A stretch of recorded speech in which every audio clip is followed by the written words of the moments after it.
नमस्कार, मैं अमित गोदियाल और आप देख रहे हैं उत्तराखंड हलचल। तो गढ़वाल की हसीन वादियों में इस समय हम हैं और पीछे आप देख सकते हैं कि कर्णप्रयाग जो शहर है वहाँ पर अब इस समय हम खड़े हुए हैं। और कर्णप्रयाग की जनता क्या सोच रही है इस बार पौड़ी लोकसभा को लेकर, जिसे निरंतर हम पौड़ी लोकसभा में अलग अलग हिस्सों में जा रहे हैं। कल श्रीनगर में युवाओं की बात सुनी, उसके बाद से पहले गुल्लर में आपने हमको लोगों की बात बताई कि लोग इस बार किस तरीके से वोट करेंगे, क्या उनके मुद्दे रहने वाले हैं। एक ऐसे व्यक्ति मेरे साथ हैं जो शुरुआत से गढ़वाल और जोशीमठ, चाहे हम कर्णप्रयाग की बात करें, जोशीमठ की बात करें और गढ़वाल के अलग अलग हिस्सों की बात करें, तो उसको प्रमुखता से उठा रहे हैं। और आज बड़ा जरूरी है कि इस बार जो लोकसभा चुनाव होगा उस पर लोगों का क्या कहना है। तो इंद्रेश मैखुरी जी हैं। मैखुरी जी, पौड़ी लोकसभा बड़ी, अगर मैं कहूँ तो हॉट सीट बनी हुई है इस समय। क्या मुद्दे रहने वाले हैं पौड़ी लोकसभा को लेकर इस बार, क्योंकि एक तरफ जहां भाजपा 400 पार का नारा दे रही है, वहीं कांग्रेस के लिए कह रही है कि 5-0 क्लीन स्वीप होगा फिर से। पर इस बार आपको क्या लग रहा है? आप अलग अलग जगहों में जा रहे हैं, अलग अलग चीजें कर रहे हैं, जोशीमठ से लेकर कर्णप्रयाग और अलग जगहों में जा रहे हैं, क्या कहेंगे इसके बारे में? देखिए, ऐसा है कि इस समय ये चुनाव बड़ा महत्वपूर्ण चुनाव है, क्योंकि देश के पैमाने पर भी इसको इस रूप में देखा जा रहा है कि संविधान और लोकतंत्र का जो सवाल है वो बड़ा महत्वपूर्ण है। और उत्तराखंड के लिहाज से भी ये चुनाव महत्वपूर्ण है।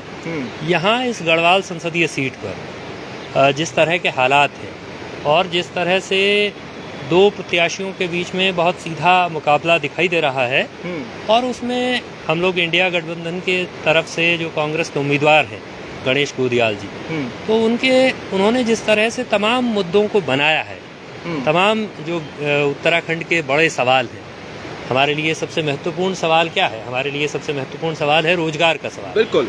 और रोजगार के मोर्चे पर वो उत्तराखंड का सवाल हो, वो देश का सवाल हो, तो बेरोजगारी आज के दिन पर बड़ा दंश नौजवानों के लिए बना हुआ है। और उसमें जो पहाड़ के लिए महत्वपूर्ण है कि एक फौज की भर्ती जिस तरह से यहाँ होती थी पहले, और बड़े पैमाने पर हर घर से तकरीबन लोग फौज में जाते थे, तो आज के दिन पर जब ये अग्निवीर की स्कीम आ गई, जिसने कि जो 4 साल का फौजी बनाएंगे, जिसको हमने कहा कि भाई ये तो ठेके की फौज और भाड़े के सैनिक बनाने की योजना है, उससे ज़्यादा ये कुछ नहीं है। और हमारे यहाँ उत्तराखंड में फौज में जाने की जो परंपरा है, वो आप सोचिए कि 1887 में गढ़वाल राइफल बना, 1917 में कुमाऊं रेजिमेंट बना, और 1887 से पहले से लोग फौज में जाते थे। इतनी लंबी परंपरा। इसीलिए ये है कि हर घर में तकरीबन एक व्यक्ति, कम से कम हर परिवार से एक व्यक्ति है जो फौज में है या रहा है। आज के दिन पर वो सबसे बड़ा रोजगार जो है वो छिनने जा रहा है। तो ये इस सीट पर रोजगार का सवाल और उसमें ये अग्निवीर का सवाल, ये सबसे महत्वपूर्ण है नौजवानों के लिहाज से। अंकिता भंडारी का सवाल, यानी महिलाओं को न्याय का सवाल, वो सबसे महत्वपूर्ण है। और उसमें अंकिता भंडारी का प्रकरण तो सबके सामने है, लेकिन उसके साथ साथ अभी हम लोगों ने यहाँ देखा 1-2 साल पहले कि हेलंग की घटना हुई, जिसमें घसियारियों से घास पुलिस ने और इंडस्ट्रियल सिक्योरिटी फोर्स ने, CISF ने छीना। तो महिलाओं की सुरक्षा का सवाल, और वो बढ़ते बढ़ते तो यहाँ तक पहुँच गया कि दुगड्डा में जिस गाँव को भाजपा के जो उम्मीदवार हैं, उन्होंने राज्यसभा सांसद रहते हुए जिस गांव को गोद लिया, वहां वो लोकसभा प्रत्याशी की हैसियत से गए। महिलाओं ने प्रोटेस्ट किया, उन्होंने कहा कि हमको सड़क चाहिए, आपने गांव गोद लिया, कुछ नहीं किया, आप फिर से वोट मांगने आ गए। और दूसरे दिन भाजपा के लोग उनके घर जाकर के उनको धमकाए। तो आप समझिए कि भाई लोकतंत्र का सवाल जिसको हम कह रहे हैं, वो सीधे दिल्ली से लेकर के यहाँ हमारे घरों तक दिखाई दे रहा है कि जैसे ही आप असहमति का स्वर प्रकट करेंगे तो आपको धमकाया जाएगा, महिलाओं को भी धमकाया जाएगा।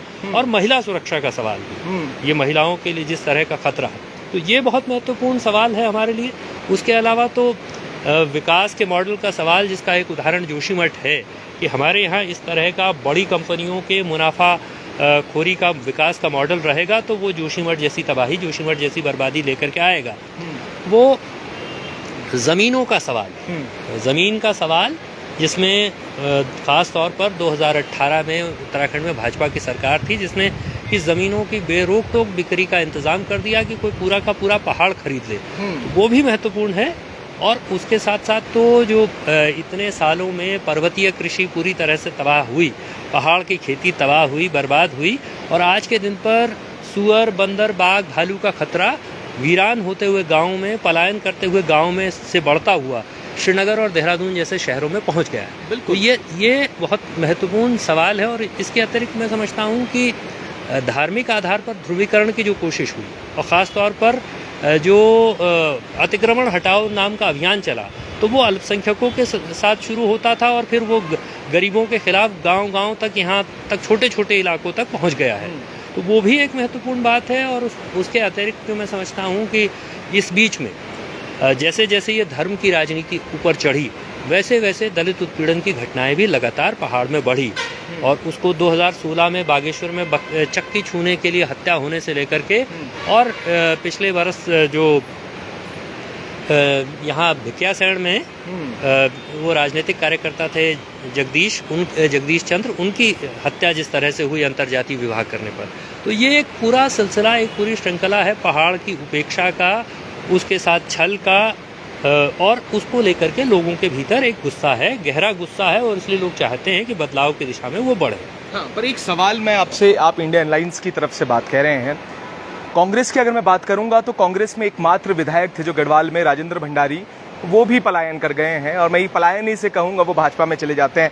उसके बाद कल ही प्रदीप तिवारी जो नगर पालिका अध्यक्ष के पति भी हैं, और जो पूर्व नगर पालिका अध्यक्ष हैं उनके पति प्रदीप तिवारी हैं, उन्होंने भी इस्तीफा दे दिया है। और सूत्र ये भी बताते हैं कि भाजपा में जल्द शामिल हो सकते हैं। और अमूमन ये देखा जा रहा है कि गढ़वाल संसदीय क्षेत्र हो या उसके अलावा और क्षेत्र हो, जो ये सिलसिला है ये लगातार जारी है। तो इसके पीछे का कारण आप क्या मानते हैं? क्योंकि हमने ये भी देखा है कि एक जो गणेश गोदियाल जी हैं उनके लिए एक इनकम टैक्स का एक नोटिस आता है, और उसके बाद कई चीज़ें ऐसी होती हैं, शराब को लेकर वो आवाज़ उठाते हैं, तो वहाँ पर भी इलेक्शन कमीशन उसे कहता है कि वो सही पाई गई है वहाँ पर। तो ये बहुत अलग अलग महत्वपूर्ण चीज़ें हैं।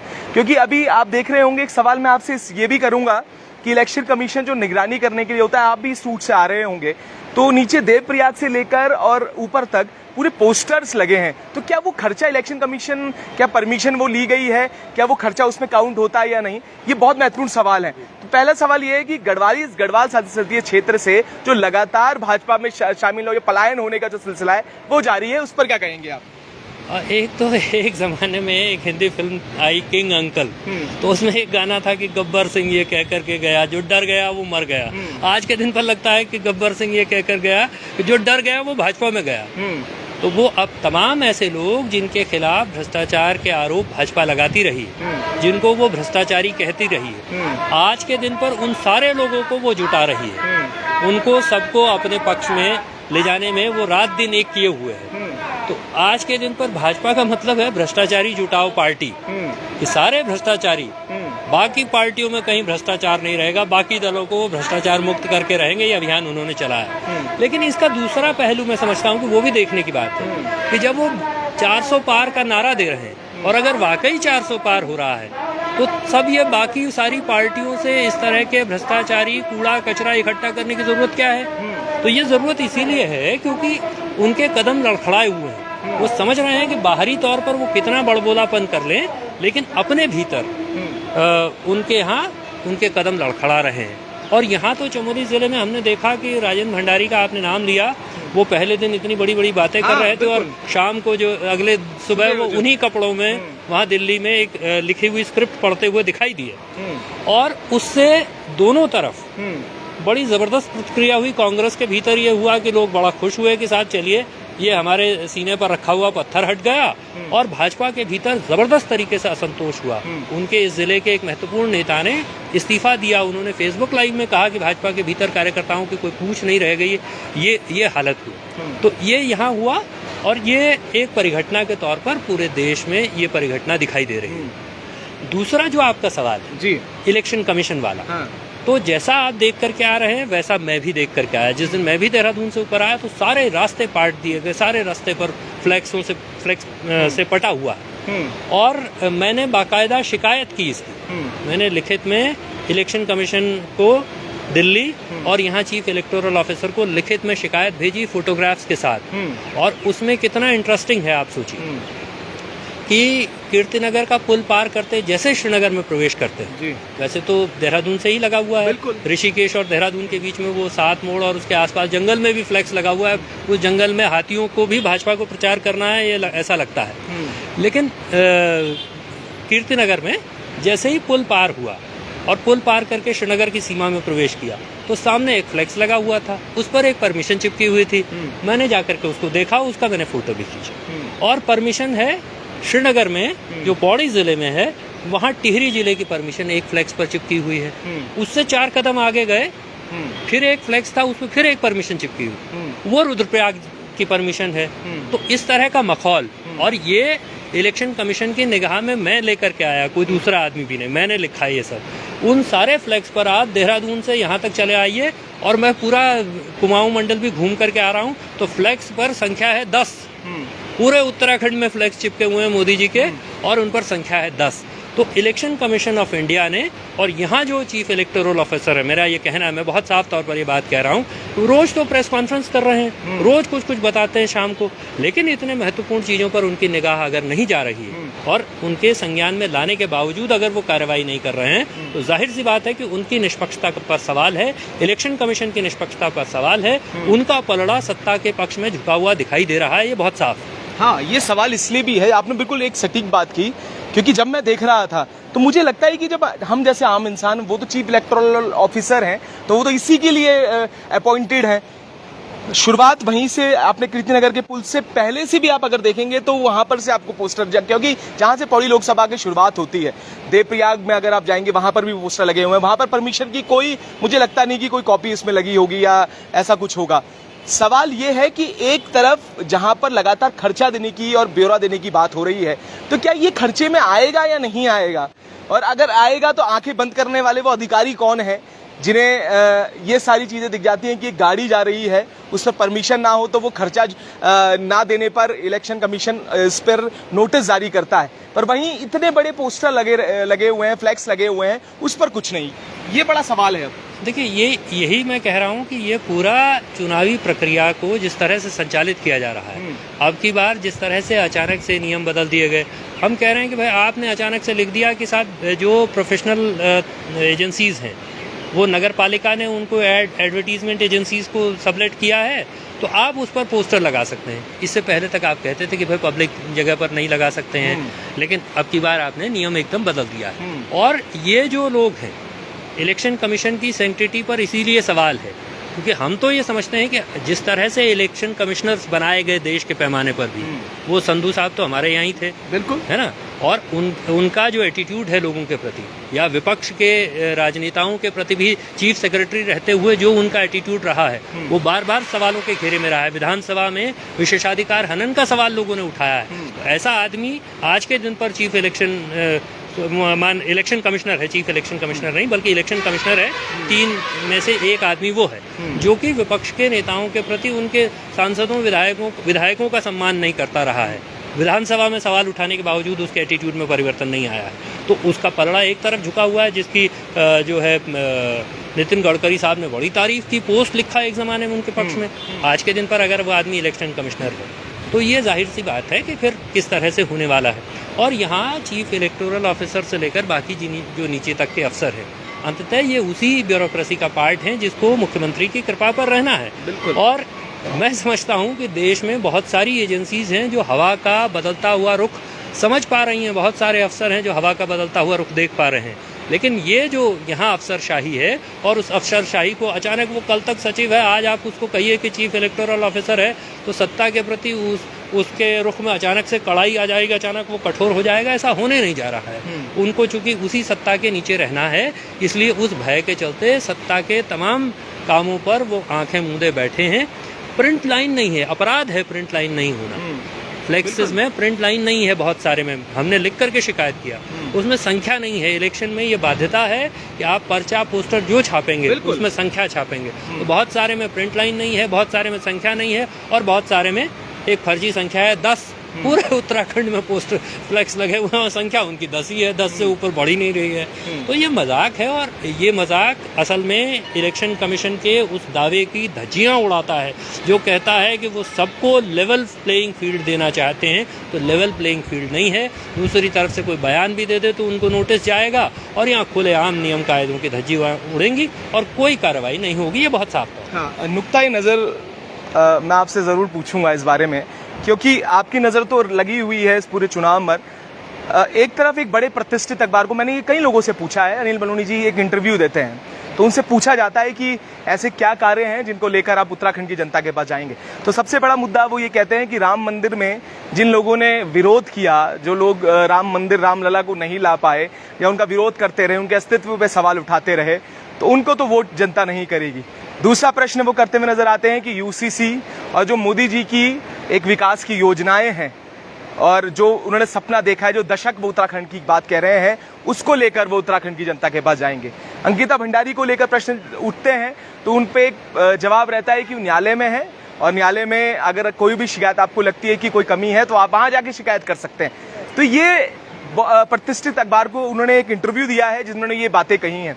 आप तो लगातार लेख लिखते हैं, आप लगातार राजनीति को बेहद करीब से देखते हैं, क्या लगता है ये जो जवाब उन्होंने दिए हैं और इससे शायद जनता प्रभावित भी हो रही है, जिस तरीके से लगातार जीत हो रही है भाजपा की और लगातार जो माहौल बन रहा है, तो क्या कहेंगे इसको लेकर? नहीं, देखिए उनके पास असल में इसके अलावा कुछ नहीं है ठोस रूप से। ये सब कहने के अलावा, मोदी जी का नाम जपने के अलावा कोई दूसरी बात उनके पास है नहीं। वो 6 साल तक राज्यसभा के सांसद रहे और उस पूरे दौर में उत्तराखंड में जो भी स्थितियां पैदा हुई, जो भी संकट आए, उसमें उन्होंने कुछ नहीं किया। और इसके ठीक उलट 2017-18 में आज के दिन पर वो कह रहे हैं साहब पलायन खत्म कर देंगे, पलायन रुकेगा, है ना। लेकिन उनकी पत्नी हल्द्वानी MB-PG कॉलेज में केमिस्ट्री की असिस्टेंट प्रोफेसर या एसोसिएट प्रोफेसर हैं या थी, और उनको वो तबादला करा करके दिल्ली ले गए। वो वहाँ स्थानिक आयुक्त के पद पर तैनात कर दी गई। तो उत्तराखंड के प्रति उनकी जो सीरियसनेस है वो इससे दिखाई देती है। वो दिल्ली के सांसद तो नहीं हो गए थे, सांसद तो वो यहीं के थे, इसी राज्य के कोटे से वो राज्यसभा पहुंचे थे। तो असल में ठोस बात उनके पास कुछ नहीं है, ठोस बताने को भी उनके पास कुछ नहीं है। और ये भी जो अंकिता भंडारी वाले केस में भी लोग जिस तरह से गोलमोल कर रहे हैं, अल्मोड़ा में तो एक पत्रकार ने मुख्यमंत्री से ये सवाल पूछा, मुख्यमंत्री ने कहा कि पहले खड़े हो जाओ, किसकी हिम्मत है कि सवाल पूछ रहा है। तो उसमें वो कह रहे हैं सब न्यायालय में मामला है, लेकिन उसका एक पार्ट न्यायालय में, उसका जो बाकी बचा पार्ट है, यानी जिस VIP के लिए हत्या हुई वो VIP कौन है, उसके नाम का खुलासा क्यों नहीं हो रहा है और क्यों सारी भाजपा उस VIP के नाम पर एकदम पूरी भाजपा में सन्नाटा छा जाता है। प्रेमचंद अग्रवाल विधानसभा के बाहर खड़े होकर के कहते हैं कि वो VIP तो साहब सूट का नाम है, कमरे का नाम है। तो कमरे के लिए तो हत्या नहीं हुई, हत्या तो किसी व्यक्ति के लिए हुई जिसको स्पेशल सर्विसेज प्रोवाइड करानी थी और जिससे इनकार किया गया। तो आज के दिन पर ये सवाल है कि भाई मंदिर का मसला एक वो लेकर के आते हैं। तो हम ये समझते हैं कि इस देश में हजारों की तादाद में मंदिर, हम इस उत्तराखंड में खड़े हैं, यहाँ देश के ऐसे मंदिर हैं, बद्रीनाथ, केदारनाथ, गंगोत्री, यमुनोत्री की, जहाँ पूरे देश से लोग आते हैं। और ये मंदिर किसी सरकार ने नहीं बना। सरकार का काम मंदिर बनाना नहीं है। मंदिर तो जिस समाज को जरूरत होगी वो अपने मंदिर, मस्जिद, गिरजाघर सब कुछ बना लेगा। सरकार का काम है कि लोगों का रोटी रोजगार उपलब्ध कराए। सरकार का काम है कि लोगों के जीवन स्तर को बेहतर कराए। सरकार का काम है कि लोगों की जिंदगियों की सुरक्षा हो। और इस मोर्चे पर सरकार पूरी तरह से विफल रही है। इसलिए आज के दिन पर लोगों में भ्रम पैदा करने के लिए, लोगों को भटकाने के लिए, ये विडंबना है कि सिर्फ वो प्रत्याशी हैं जो वो नहीं कह रहे हैं, देश के प्रधानमंत्री भी जैसी भाषा का इस्तेमाल कर रहे हैं, जिस तरह से सांप्रदायिक ध्रुवीकरण की भाषा का इस्तेमाल कर रहे हैं, वो एकदम निंदनीय है। तो असल में उनके पास अपनी उपलब्धियां नहीं है, उनके पास अपना बताने को कुछ नहीं है। इसलिए वो ऐसा व्यवहार कर रहे हैं जैसे वो सत्ता में ना हो करके वो विपक्ष में हो और तब सरकार को घेर रहे हो। तो विपक्ष सरकार को घेरता है ये तो ठीक है, लेकिन सरकार विपक्ष को ही घेरने को अपनी उपलब्धि बताए, ये हम इस देश में पहली बार देख रहे हैं। और एक ऐसी सरकार से देख रहे हैं जो पिछले 1 दशक से इस देश में सत्ता पर काबिज है, जिसके पास एकदम प्रचंड बहुमत था जो लोगों की जीवन स्थितियां बदल सकती थी, जो लोगों के जीवन को बेहतर बना सकती थी।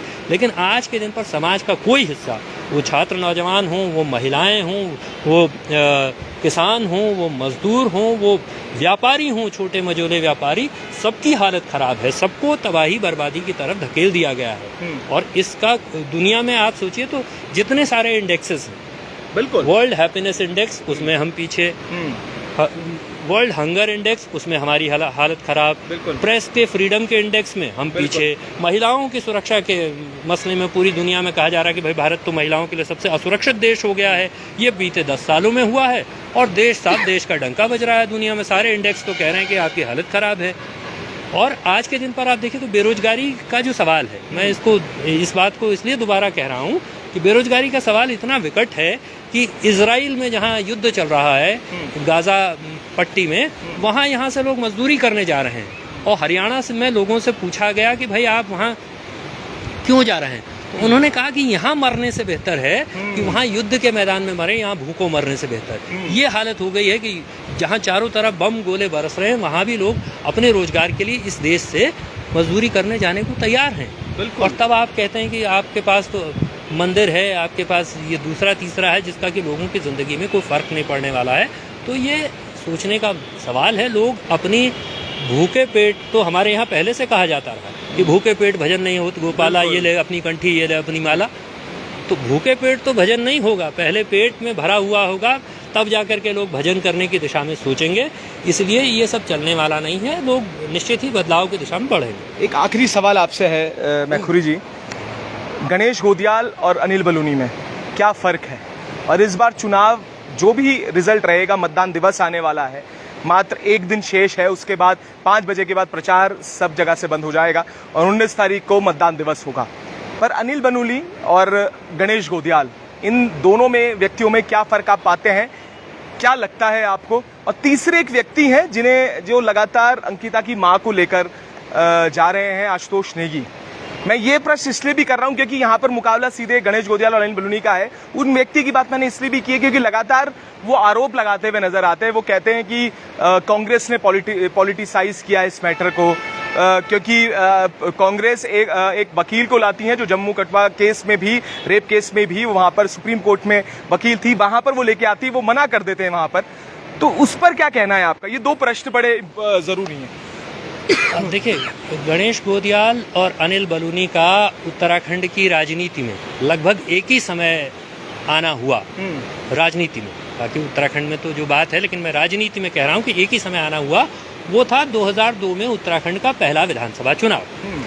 और 2002 के पहले विधानसभा चुनाव में गणेश गोदियाल उससे पहले अपने इलाके में आते हैं। वो राठ जैसे दूरस्थ दुर्गम इलाके में, वो पैठानी इतना दूर है कि आप पौड़ी जिले में भी वहाँ पहुँचना बड़ा मुश्किल है। तो राठ जैसे उस दुर्गम इलाके में, पैठानी में डिग्री कॉलेज खोलते हैं, वो वहाँ डेयरी खोलते हैं, एक तरह से स्वरोजगार का उपक्रम वहाँ करते हैं। और तब वो चुनाव लड़ने आते हैं। वो 2002 में विधानसभा का चुनाव थलीसैंण विधानसभा से लड़ते हैं और निशंक जैसे कद्दावर व्यक्ति को हरा करके वो चुनाव जीतते हैं। बिल्कुल उसी समय अनिल बलूनी भी आते हैं। वो गुजरात लॉबी से सीधा टिकट लेकर के कोटद्वार में उतरते हैं और शायद ऐसा हुआ कि उसी ठसक में वो रह गए और टाइम पर अंदर नहीं गए नामांकन कराने। तो नामांकन कराने की जो प्रक्रिया होती है, उसमें होता क्या है कि जो अफसर वहाँ बैठा होता है, आरओ एआरओ, वो उस नॉमिनेशन पेपर पर समय लिखता है। उसने समय लिख दिया कि साहब 3 बजे तक अंदर आना था, तो 3:25 पे आए, 3:12 पे आए और नामांकन रद्द हो गया। तो पहले विधानसभा चुनाव में कोटद्वार में 2002 में भाजपा बिना प्रत्याशी की रही। ये उपलब्धि पहली बलूनी जी के खाते में दर्ज है कि उन्होंने वहाँ भाजपा को प्रत्याशी विहीन कर दिया टिकट पा करके, है ना। और 2005 में फिर वो कोर्ट से जीत करके आए, चुनाव लड़े और उसके बाद लगता है कि प्रत्यक्ष चुनाव लड़ने में उनका भरोसा ही खत्म हो गया। उसके बाद 2002 या 2005 के बाद आज 21 बरस के बाद वो प्रत्यक्ष चुनाव लड़ रहे हैं। ये अंतर गणेश गोदियाल तब से, उस जमाने से लगातार वो जनता के बीच में है, जनता के सवालों पर बात करते हैं, लगातार कम्युनिकेट भी बहुत अच्छे तरीके से करते हैं। गढ़वाली में अपना पूरा भाषण दे रहे हैं, लोगों के मुद्दों पर बात कर, और उत्तराखंड के जितने इश्यूज हैं, देश के जितने सवाल हैं, उन मुद्दों पर वो बोल रहे हैं। और मैं आपसे कह रहा हूँ कि हमारा ऐसा नहीं कि हमारी उनके साथ मतभिन्नता नहीं रही, हम एक अलग अलग पार्टियों में, बल्कि मेरा तो बहुत तीखा भी बात बहस उनके साथ हुई एक समय में। लेकिन उसके बावजूद मैं समझता हूँ कि वो ऐसे व्यक्ति हैं। गणेश गोदियाल और अनिल बलूनी में सबसे बड़ा फर्क ये है कि आप गणेश गोदियाल से जाकर के बात कर सकते हैं, आप उनको लॉजिक समझा सकते हैं, और लॉजिक अगर उनकी समझ में आ जाएगा तो वो आपकी बात को आगे ले जाएंगे, आपकी बात करेंगे। और ये सुविधा आपके पास बलूनी जी के मामले में नहीं है। ये मोटा फर्क है। उनके पास सत्ता का अहंकार है, उसी अहम में वो पगे हुए हैं, उसी अहम का उनको भरोसा है कि वो सत्ता का अहंकार ही उनके काम आएगा। ये फर्क है। तो ये मैं समझता हूँ कि बात है। और जहाँ तक दूसरा सवाल आपने पूछा, आशुतोष ने, हाँ, तो मैं समझता हूँ कि अंकिता भंडारी के केस में वो पिटिशनर थे, उन्होंने उस मामले को लड़ा, ये उनकी भूमिका, उसको वो सराहनीय भूमिका है, उसको इस रूप में देखा भी जाना चाहिए। और सारे उत्तराखंड ने उनकी भूमिका को अप्रिशिएट किया। लेकिन ये कहना कि भाई कांग्रेस मुद्दे को पॉलिटिसाइज कर रही है, तो आज के दिन पर तो वो भी मुद्दे को पॉलिटिसाइज ही एक तरह से कर रहे हैं। ये बहुत खराब दृश्य है कि अंकिता भंडारी की मां को सब जगह खड़ा कर दिया जाए। बिल्कुल, ये बहुत ही खराब दृश्य है देखने में। एक तरह से अमानवीय लगता है कि अपने राजनीतिक फायदे के लिए हम ऐसा करें कि एक पीड़ित महिला को बार बार उसके जख्मों को कुरेदें। हम अदालत में लड़ाई लड़ें, वो लड़ाई अप्रिशिएबल है। हम कहें कि हम इस लड़ाई के नेता हैं, हमने ये लड़ाई लड़ी, इसमें भी कोई समस्या नहीं है। लेकिन उनका इस तरह का उपयोग करना मैं समझता हूँ कि ये ठीक नहीं दिखाई देता, ये थोड़ा सा अच्छा नहीं लगता है। बाकी वो उम्मीदवार हैं, यूपीडी ने उनको उम्मीदवार बनाया है। चुनाव लड़ना हर व्यक्ति की स्वतंत्रता है, हम भी लड़ते रहे अतीत में, और बिना ये परवाह करते हुए लड़ते रहे कि चुनाव में हार होगी कि जीत होगी। जिन मुद्दों के साथ हम हैं उन मुद्दों की बात कहने के लिए लड़ते हैं, तो ये स्वतंत्रता हर व्यक्ति को है। बिल्कुल। तो इस बार बदलाव देख रहे हैं क्या गढ़वाल में या उत्तराखंड में? बहुत सीधा सा सवाल है, क्योंकि 400 पार, क्लीन स्वीप और ये सारी चीजें, पर इस बार क्या लग रहा है? क्या बदलाव की ओर जा रहा है उत्तराखंड? क्या इस बार लग रहा है कि कुछ बदलाव होने वाला है? देखिए, जिस समय लोकसभा के चुनाव की प्रक्रिया शुरू नहीं हुई थी, उससे पहले तमाम लोगों को लग रहा था कि देश में जो भी हो, लेकिन उत्तराखंड तो 5-0 भाजपा के खाते में है।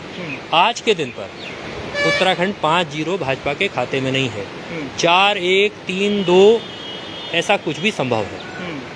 ये जहाँ तक कि जो सबसे कमजोर सीट भी अगर कोई है, और उस सीट में भी लोगों का जो सत्ता के प्रति आक्रोश है, जो गुस्सा है, वो अपनी जगह है।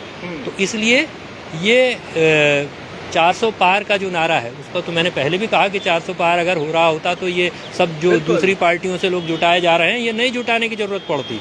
तब तो भाजपा का जो अहम है वो तो किसी को बर्दाश्त नहीं करता है, तो इन सारे लोगों को क्यों बर्दाश्त करेगा जिनका की राजनीतिक हैसियत भी बहुतेरों की बहुत बड़ी नहीं है। जो उनमें से कुछ ऐसे हैं जो दशकों से चुनाव हार रहे हैं, 10 बरस से चुनाव हारते हारते हो गए।